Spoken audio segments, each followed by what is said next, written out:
김성수의 오늘, 이제는 정가 산책으로 함께합니다. 정치권 동향 생생하게 풀어드릴 분은요.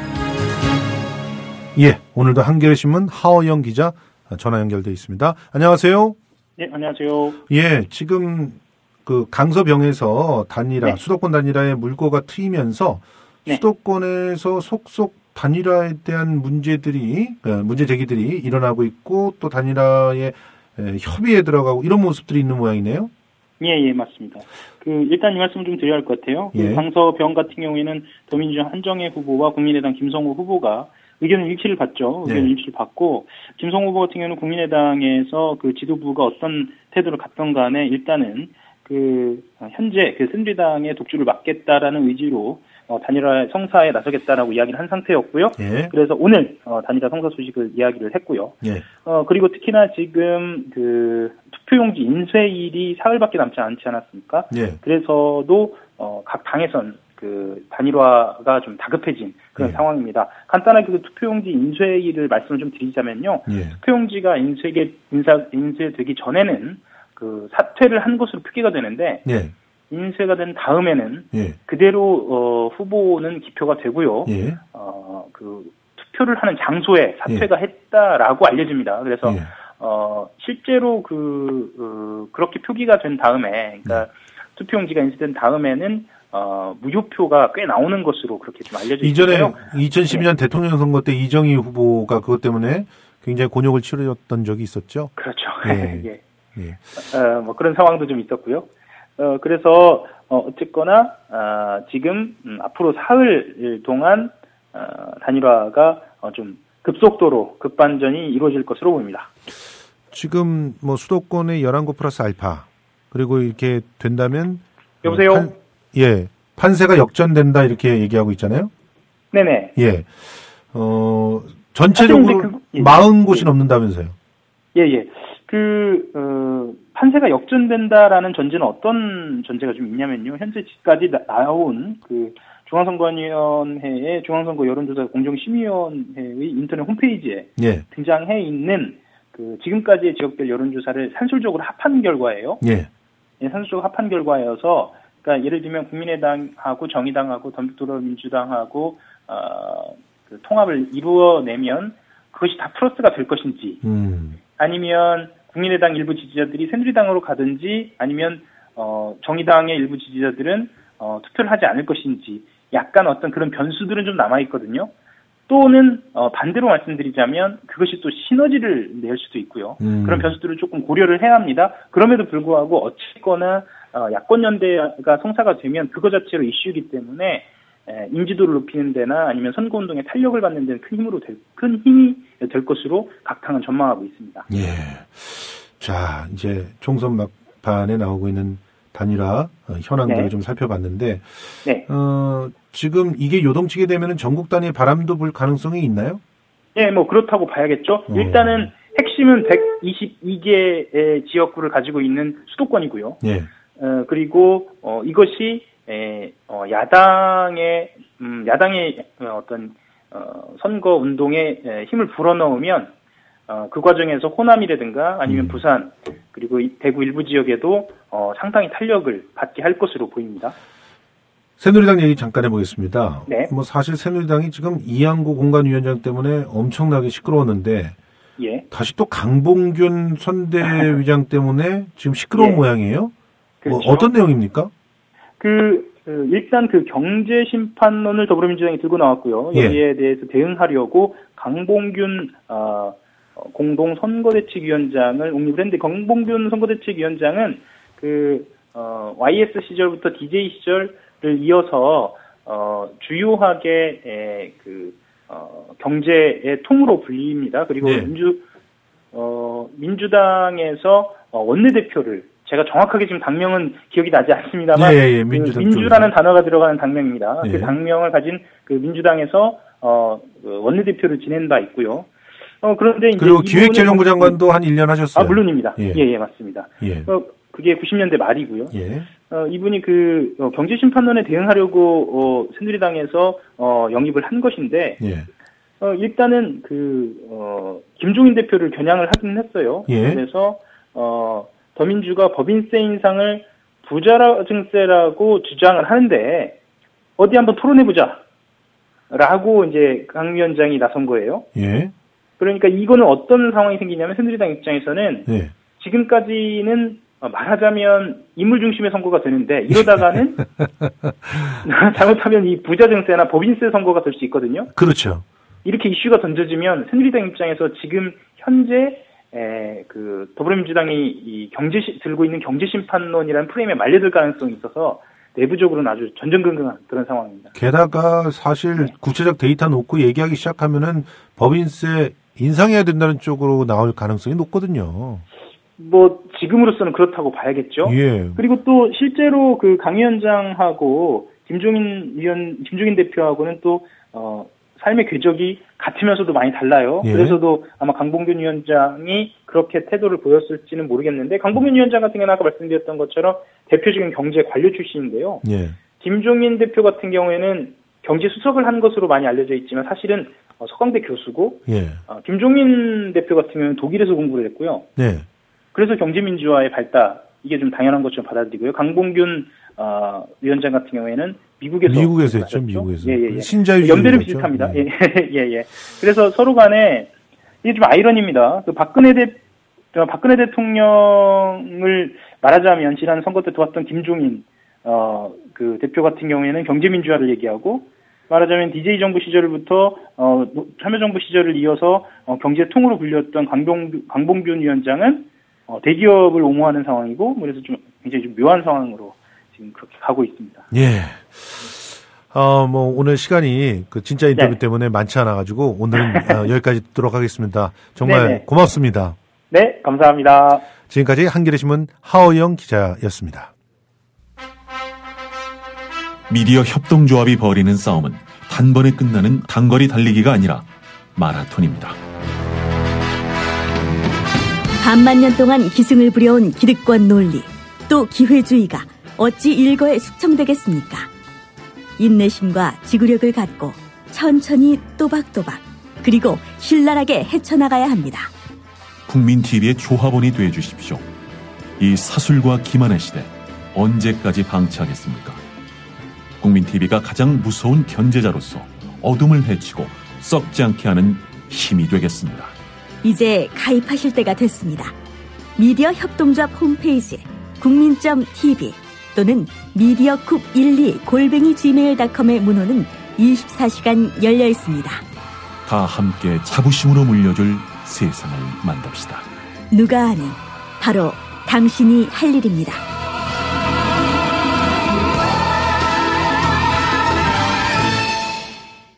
예, 시사 퀴즈 한 번 더 말씀드리고 가겠습니다. 오늘 시사 퀴즈는요. 유승민 대구동을 후보의 딸이 요즘 주목받고 있습니다. 출정식 때 하얀 무소속 잠바를 입고 나와서 환하게 웃고 박수를 치고 하는 그런 모습이 SNS에 실리게 되면서 많은 그 사람들에게 호기심을 불러냈던 그런 분이었죠.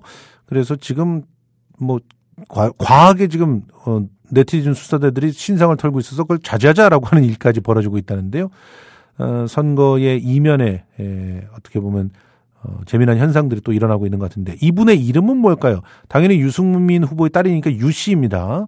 물론 예전에 김부겸 후보의 딸은 윤세인이라고 하는 예명으로 활동을 해가지고 헷갈렸던 적이 있으셨죠. 그분의 본명은 김지수 씨였고요. 이번 유승민 씨의 따님은 아직 연예인이 아니기 때문에 유땡이라는 이름을 갖고 있습니다. 맞춰주시면 연극 보도지침 티켓 2장 여러분께 드리겠습니다. 자, 그럼 두 번째 진짜 인터뷰 이어가겠습니다. 지금 여러분께서는 시사평론가 김성수가 진행하는 김성수의 오늘을 듣고 계십니다. 김성수의 오늘은 팟캐스트 포탈 팟빵에서 다시 들으실 수 있습니다. 의견과 건의가 있으시면 게시판에 남겨주세요.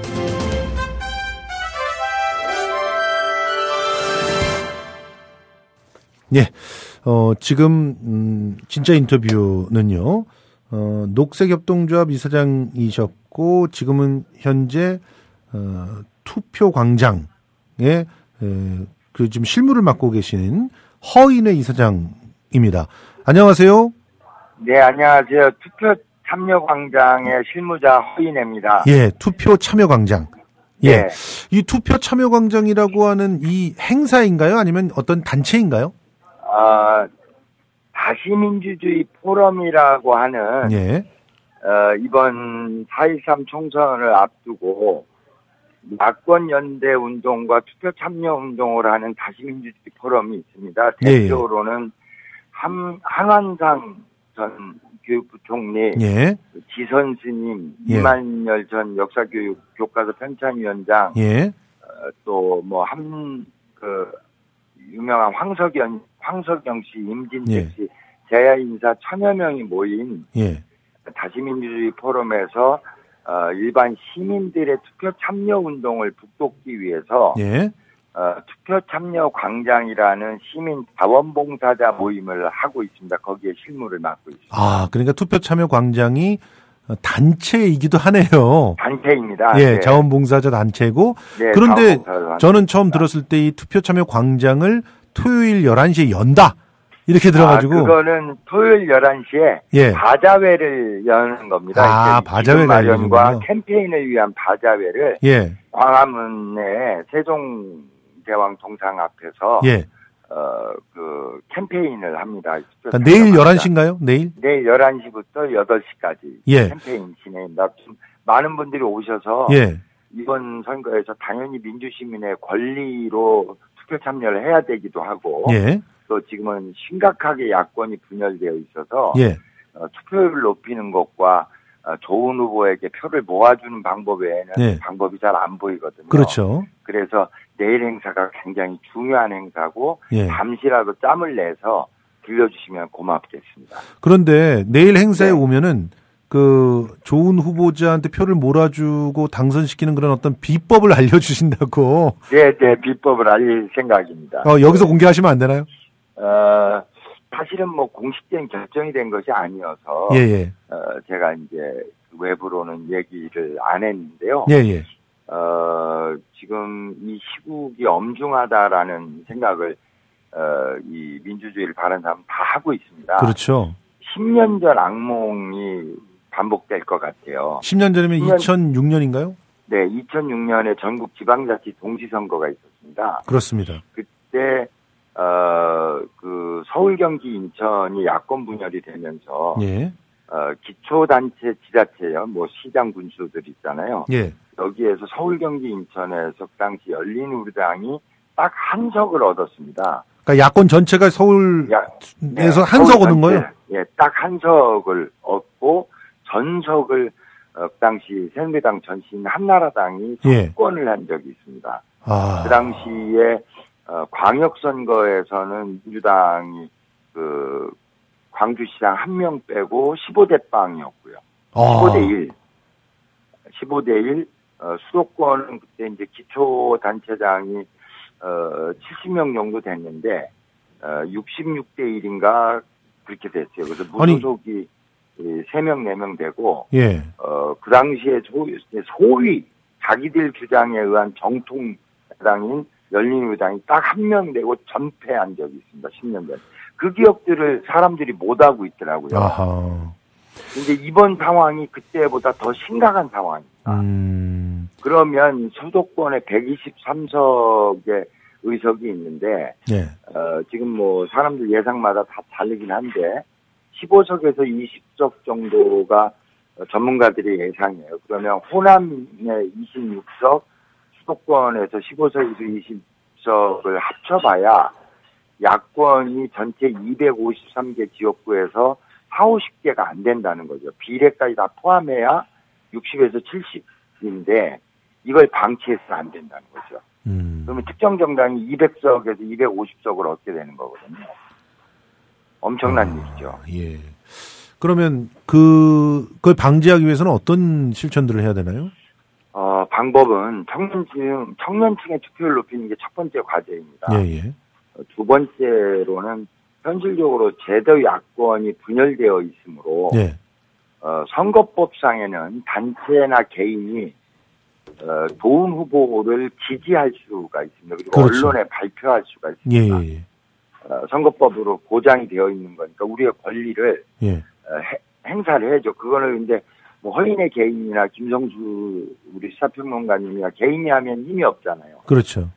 연대하고 단결해서 선거법에는 연대 기구 등이 이걸 발표할 수 있다고 되어 있습니다. 그럼 많은 시민사회 연대 기구와 제야 민주 인사들이 연대 합심하여 좋은 후보를 적절한 절차를 거쳐서 선정할 수가 있습니다. 여러 가지 방법을 통해서 이미 그런 것들이 자료가 축적이 되어 있고 그 사람들의 살아온 역사와 정책을 보아도 되고 그렇게 해서 이제 선거 후반에 좋은 후보들을 여러 정당을 가리지 말고 예를 들어서 국민의당, 더불어민주당, 정의당, 민중연합당, 노동당, 특히 녹색당 이런 데들을 가리지 말고 좋은 후보들을 선정해서 표를 몰아주는 수밖에 없는 거죠. 특히 수도권에.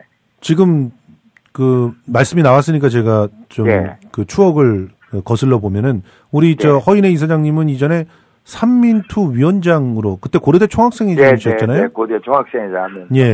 삼민투 위원장 하시면서 그때 미문화원 사건이었나요? 네. 그걸로 수배박 감옥 갔습니다. 그러셨고 돌아와서 또 정치를 하셨잖아요. 잠깐 했죠.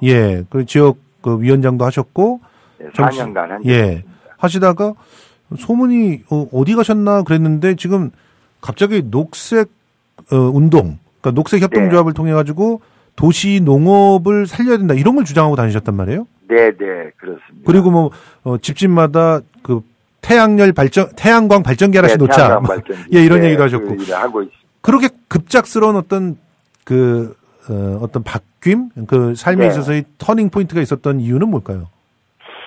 이제 제가 선거를 3표 차로 낙선을 했는데요. 그때 정말 안타까웠죠. 제가 국회의원 선거에 3표 차 낙선했는데 하여튼 뭐 저에 대한 종북 간첩 빨갱이 이게 이제 난무했어요. 그렇습니다. 저는 한국 사회에서 민주화 운동이 이 남북 분단된 상황에서는 계속 위축될 수밖에 없다라는 생각을 합니다. 그 당시에 제가 뭐 나름 그 청년 사회에서는 좀 중요한 역할을 하고 있었는데 저를 집중적으로 종북 빨갱이로 이제 모는 거죠. 그렇죠. 그것을 이겨내는 방법은 다 아니다라는 것도 중요하지만 이 다른 형태의 그 운동도 필요하다. 특히나 녹색 환경, 민주주의를 바라는 세력이 있는 반면에 녹색 환경이 중요하고 뭐 협동조합이나 이런 게 중요하다라는 사람들이 또 있습니다. 이 사람들하고 연대를 해야 한다. 이런 생각을 했습니다. 민주주의 운동만 가지고는 전부 종북 빨갱이라고 그러니까 녹색 환경하는 사람들하고 연대하지 않고는 한국 사회 민주화가 어렵다라고 저는 생각을 했습니다. 그래서 결국 이제 녹색 그 협동조합 그리고 또 녹색 당에도 또 가입을 하시고 이런 녹색당 활동을 하고 있습니다. 그런 상황이 됐군요. 그런데 그런 녹색 협동조합의 일들을 일단 어떻게 보면 좀 약간 뒤로 미루시고 지금 투표 참여 광장에 나와 계신 거군요. 뭐 제가 생각할 때는 지금 현재처럼 새누리가 200석이 넘어가면 아무래도 재벌들 대기업들 중심의 국가 정책과 입법을 하게 될 거거든요. 그렇죠. 그렇게 되면 녹색이나 환경, 지구의 장기적 미래, 우리 아이들의 미래를 생각하기보다는 당면 기업이익에 급급하는 입법과 활동들이 되어질 겁니다. 예산도 그렇고. 알겠습니다. 녹색 운동이 위축이 될 거기 때문에 그걸 막기 위해서 노력하고 있습니다. 시간이 너무 짧아서 너무 죄송합니다. 다음에 또 한번 연결해 보도록 하고요. 지금 내일 행사 정말 잘 치러지기를 기대하겠습니다. 내일 광화문 광장에서 이 투표 참여 캠페인이 있습니다. 좀 시간 되신 분들은 꼭 좀 와주시기를 꼭 부탁드리겠습니다. 지금까지 허인회 녹색협동조합 이사장이었습니다. 오늘은 그 잔인한 4월을 노래했던 T.S. 엘리엇의 그 시와 그리고 그와 관련된 노래들로 좀 꾸며드리는데요. 마지막 역시 T.S. 엘리엇의 시로 만들어진 뮤지컬 캐츠의 주제곡 바브라 스트라이젠드의 목소리로 들으면서 저는 물러가겠습니다. 메모리입니다. In the lamplight, the withered leaves collect at my feet.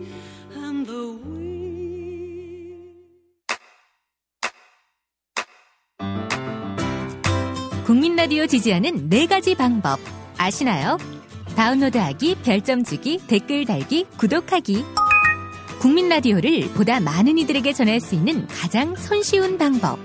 다운로드하기, 별점 주기, 댓글 달기, 구독하기. 잊지 마세요. 다운로드하기, 별점 주기, 댓글 달기, 구독하기.